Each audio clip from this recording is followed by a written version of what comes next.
এটা কি বলো তো? ঠিকই ধরেছো, চিড়ে ভাজা। এটা আমি বাড়িতে বানিয়েছি। তো চলো তোমাদের সাথেও শেয়ার করি যে এটা কীভাবে করেছি।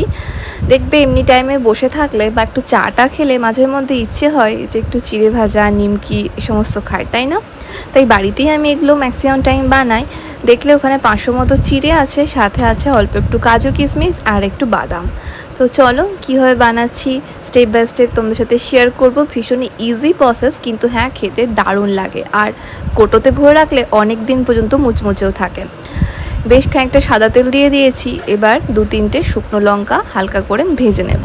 এবার তার মধ্যে দিয়ে দেব এই বাদামগুলো। চিড়ে ভাজাতে একটু বাদাম না পড়লে ভালো লাগে বলো? তো সেই জন্য দেখো এখানে অনেকটাই বেশ বাদাম ছিল, তো সেটাই দিয়ে দিলাম।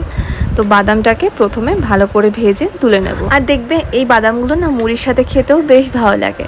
তো যাই হোক, বাদামটা দেখো হালকা লাল লাল হয়ে এসছে, মনে হচ্ছে ভাজা হয়ে গেছে। চলো এবার এটাকে তুলে নিই।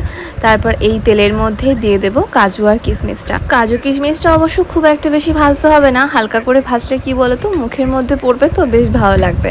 তা নাহলে কাঁচাও দেওয়া যায়, কিন্তু হ্যাঁ কাঁচার থেকে যদি একটু হালকা করে ভেজে দাও সেক্ষেত্রে কিন্তু একটু বেশি খেতে ভালো লাগে কাজুটা।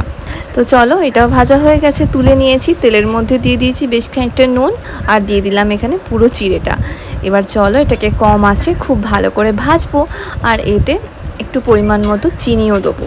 দেখবে চিড়ে ভাজায় অল্প একটু মিষ্টি হলেও কিন্তু খেতে বেশ ভালো লাগে। আমি তো অবশ্য চিড়ে ভাজা করলে একটু হালকা চিনি দিই, যাতে ব্যালেন্সটা ঠিকঠাক থাকে।